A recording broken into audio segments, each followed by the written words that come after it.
Welcome to Thriving Together, the ESOP Advantage. This special episode offers insights from a BDO client highlighting the transformative power of employee stock ownership plans. Tune in to learn more about why companies choose an ESOP and the benefits to the company and their people.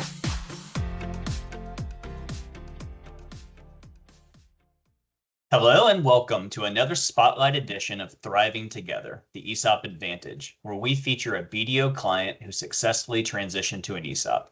I'm your host, Blake Head, Managing Director at BDO Capital Advisors, where I lead the ESOP Advisory Services Division.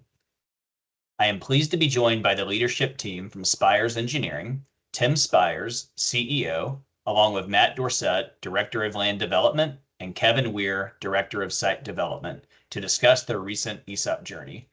Welcome. Howdy, good to be here. Thanks for having us. Glad to be here.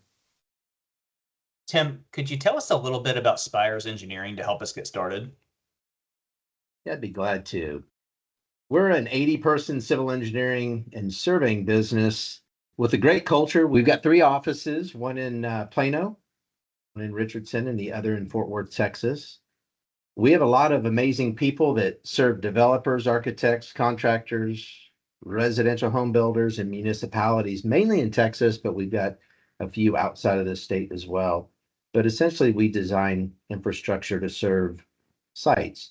So we guide clients of all types through the development process, where our finish line is essentially final acceptance of the infrastructure that we're putting in place, the water mains, the sewer lines, the storm sewer systems, and the paving. Great. Thank you, Tim. So we were introduced to you all in the summer of 2021, and at that time, you all had been working with a prominent ESOP attorney, as well as members of a peer group, to gain an understanding of ESOPs. After completing a feasibility study that fall, you engaged us to advise you on completing your ESOP transaction that closed in December of that year. We were fortunate enough to have been selected to take you through your ESOP journey, and it is great to have you here with us today, 2.5 years after that transaction closed. I'm really excited to get into some of the reasons behind your decision to become an ESOP, what it meant for your company, and the impact it's had on your organization so far. Are you guys ready to jump in? We are. Great. So Tim, I'll start with you. Can you tell us a little bit more about Spire's journey to becoming an ESOP company, and also what prompted this move? Yeah, it really starts with our vision, and that's to be a sustainable, God-honoring business that transforms lives. So everything we consider is filtered through that. And our situation was that we had a couple engineers that had been with us for quite some time that we were trying to figure out how to make them junior partners. And our workload was increasing at the time. We were starting to grow. We had, in addition to that, several young engineers that were leading well. They're starting to blossom. And so we were in the middle of discussing succession planning, exit strategies, those types of things. And we spent quite a bit of time trying to figure out how to do this traditionally, sell a portion of the company internally. We really weren't interested in selling externally and disrupting the culture and everything that we had built.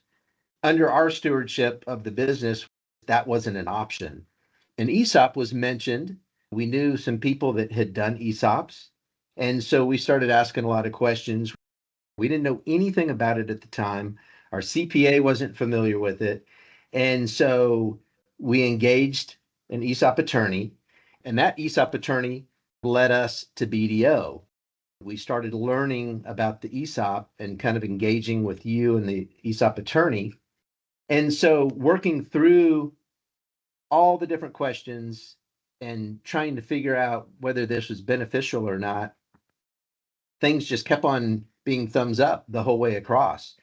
We found that it wasn't a give and a take. It was a win-win for both the employees and for the ownership group. All we kept on hearing were the positives. There really weren't negatives to steer us in a different direction. So with all that information, we kind of got to the point where we said, okay, let's do it. And we went forward with converting to 100% ESOP. Great. Thank you. Tim, you're kind of alluding to a constant theme we've heard from every guest on this podcast, but at the end of the day, the transaction should be structured to be a win for all parties, a win for the selling shareholders, a win for the company and a win for the employees. The other thing I want to kind of touch on is something that I see in a lot of professional services firms, especially of your size. Eventually, you're going to have that next generation of leaders that got the talent and the wherewithal to be an owner in this business and probably have an expectation, kind of like what you guys had before. But you've also, you and your partners built the business to a certain size, and you need to be rewarded fair market value. And in those cases, an ESOP can be a really good way to transition business fairly to those two parties to make sure you're getting fair market value, but also taking care of those next generation that are really going to come in and drive the business going forward. So Matt, turning to you, what was appealing about an ESOP? For example, what were some of the reasons for choosing the ESOP, and what helped you decide this was the right fit? Sure. So I'd say for the last probably 15 years, succession planning had been on all of our minds looking towards the future.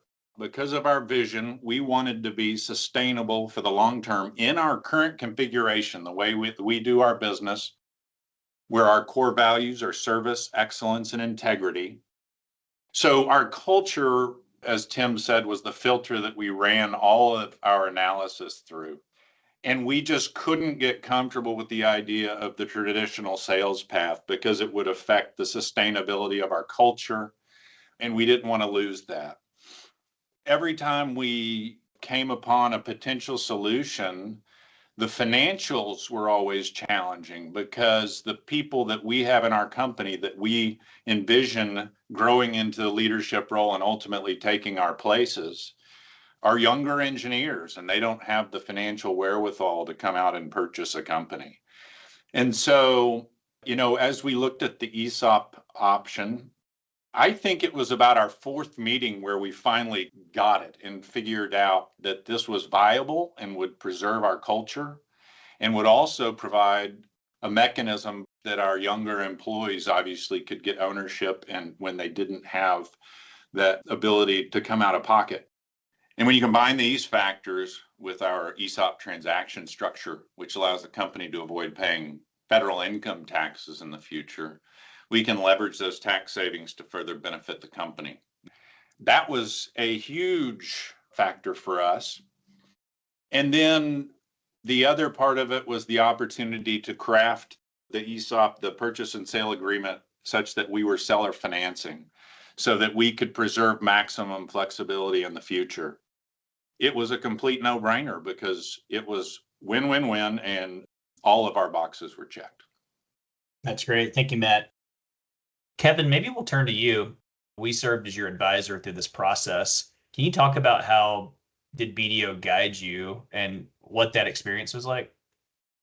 This experience with BDO started with an extensive education. As Matt said, in every meeting, there was some little nugget that we had never considered, thought of, heard of, that we learned, as we kind of walked through this process. So the education experience with BDO was just extensive and thorough and seemingly nonstop to this date. In addition to that education process, BDO, worked with us to really find the ideal team, the ESOP team, which includes our, attorneys, third-party administrators, our outside accountant evaluations. The trustee team really connected us with a experienced group that everyone felt comfortable working with, making it a very easy process for us as we were determining, what makes sense, what's the right value, what's going to bring most benefit to us as the sellers, also to our employees and the future owners of the company. Sustainability has been a theme for us, and that sustainability forces us to look solely at the future. And when we're trying to protect, our employees, protect our culture, building a fair deal is of paramount importance to us. Thank you, Kevin. I think all those meetings that you and Matt talked about to educate you, as well as the team selection of picking a trustee with kind of similar values, really allowed for that win-win scenario between the trustee and the negotiation. Tim, what impact has this change had on your business and your culture so far? Yeah, it's been good. There's really been no interruptions in business. It's just continued as usual. The transition was great. The leadership team remained the same. The difference is we have a trustee and we have a 5-person board of directors, which is great for accountability. We're not used to that, but we've had that for a couple of years now. And it's great to have people that are qualified in other areas that you're not. So that's really been a benefit. We really have always had a culture of generosity amongst other things. And the fact that we're doing the same things we did before, we're not cutting bonuses, 401ks, profit sharing, any of that kind of stuff. It is as before.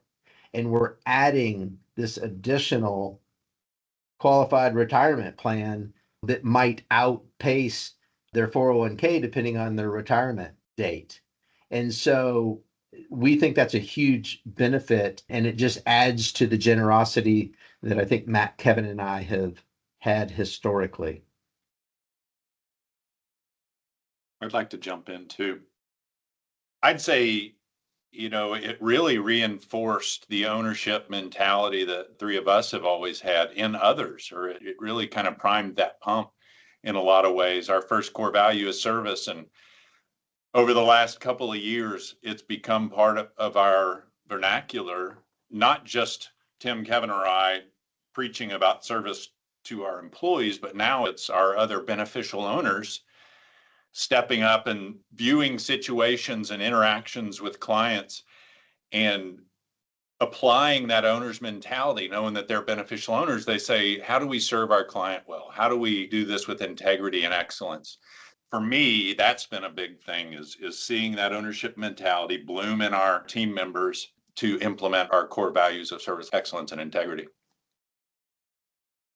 I guess I can add to establishing the ESOP, I think also has renewed some optimism in some of our, employees, especially the ones that are eager to grow and eager to learn. Once they understand how an ESOP is built and that it's free to them, they no longer are bound by the thought of, I have to come up with X dollars in the future to buy into this company, or I'm going to have to sacrifice a few years of earnings or bonuses or extra compensation so that I can buy into the company. It dissociates that need for capital to ultimately turn into a need to lead the company. So it gives them that freedom to go, I'm going to receive shares of this company through the ESOP, and that's going to potentially propel me into that leadership position if I continue to work hard and drive the company. We're doing this to benefit the future, and doing this so that we can remain loyal to our employees. They'll remain loyal to us. Our culture is the people. That's how we propel and continue to grow that culture, is through this ESOP. Thank you all for sharing your perspectives. Tim, can you speak to how an ESOP helps contribute to an ownership mindset? We've been through a couple cycles now of transferring shares of Spires to all full-time employees, the participants. So the idea of employee owned is starting to sink in. I think when it costs the employee nothing to participate, it takes some of the participants a minute to realize that what they do each day really makes a difference. It matters, and that impacts their future. But we have a lot of employees that have really embraced this ownership mentality that you always want from employees, but because of the ESOP, that's really kicked that into gear, really, from a lot of the leaders. We're starting to include many of our company leaders in our strategic planning and execution efforts. So it used to be Matt, Kevin, and I that did that each year. And for the last couple of years now, we've included a much larger pool in that, not just the planning, but the execution of the strategic planning. These are our future leaders. And so that's really exciting when they're super engaged. So the ESOP, in hindsight, has really kind of activated this long-term succession plan that we've been contemplating for a long time.